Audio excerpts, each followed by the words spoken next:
Voilà les derniers voisins. Maurice et Colette, j'ai fait leur connaissance hier soir. Des personnages qui ont connu Karine petite. Des vrais de vrais de la région. Qui viennent de la terre et qui ont travaillé chez Citroën toute leur carrière quasiment. Voilà, je vous quitte avec Célis à l'abri dans leur petit écrin. Ils sont pas beaux? On commence par l'intérieur, je ne résiste pas au plaisir de vous présenter ce tableau. Mais on va sortir, on va pas rester dedans.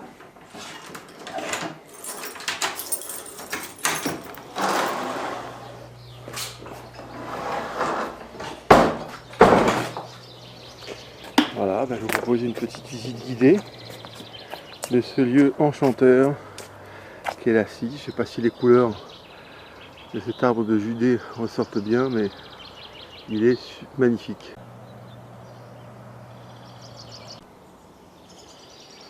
Ça se passe de commentaires, non?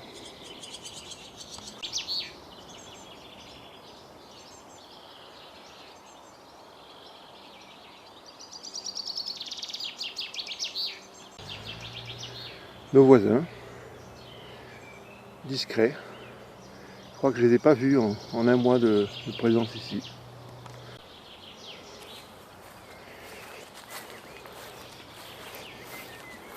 Voilà l'étang qui a été vidé cet automne, après avoir été rempli de boue suite à une pluie torrentielle.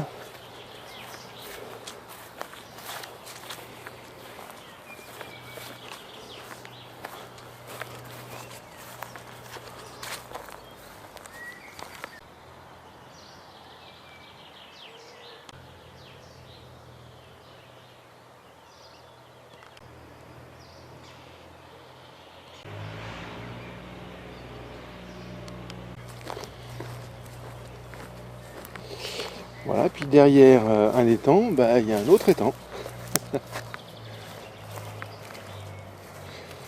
Tout aussi charmant.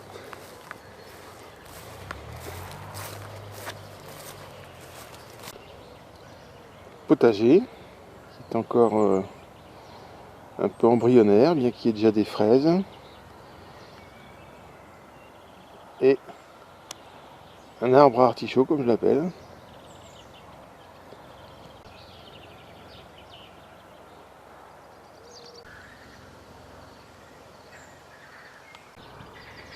Et ces arbustes, vous les reconnaissez peut-être, des cassis, des groseilliers. Là, il faudra encore attendre quelques mois pour la récolte. Mais ça pousse tout seul. Je vous disais qu'il était charmant.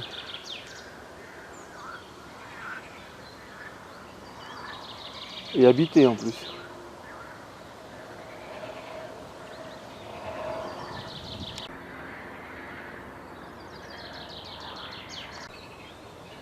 Celui-là, il pousse dans son coin, tranquille. Il a trouvé son petit coin de soleil. On passera d'ici quelques années.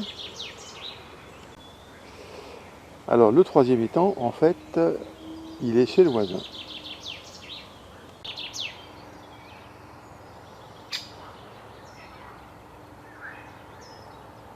À mon avis, les oiseaux font passer le mot. Ils ont dû réaliser qu'il y avait un Alsacien dans le coin et qu'il fallait se méfier. À tort d'ailleurs. Voilà les derniers voisins de la rue, un peu loin, tranquille. Des gens très sympas, paraît-il. Elle est pas belle la vie. Voilà, on a fait le tour de la propriété. On remonte tout doucement vers le verger.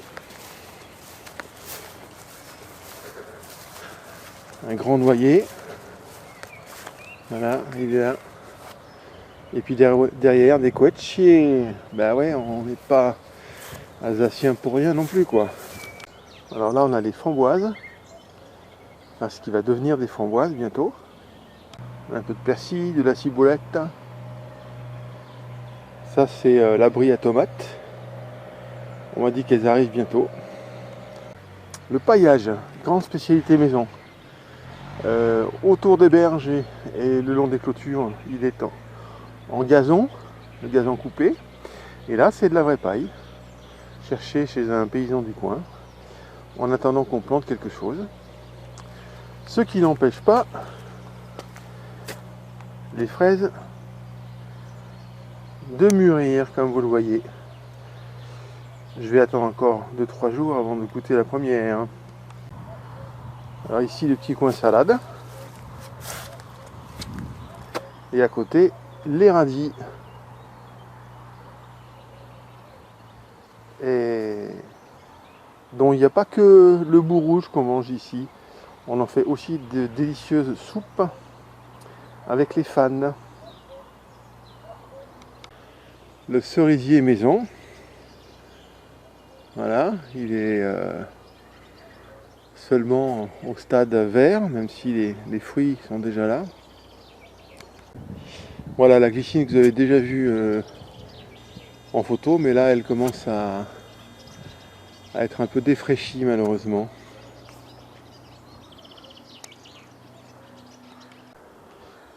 La petite cabane à bois, la réserve de petits bois. Et oui, vous l'aviez vu en commençant ce petit périple, il y a des artistes dans la maison. Ça c'est une des œuvres de Jean qui, après avoir travaillé le Fiprex, s'est mis au bois. Voilà la rocaille. Les voisins plus hauts, qui en avaient sur leur terrain, ont carrément dû déminer, paraît-il, pour pouvoir construire. Ici, elle se limite à cette portion de terre. Et en fait, en arrivant ici, les Felbert ont trouvé plutôt un marécage. Ils ont dû drainer une bonne partie du terrain pour l'assécher. On parle là d'un temps que de moins de 20 ans. Voilà une vue arrière de la maison. Et une des œuvres de Jean.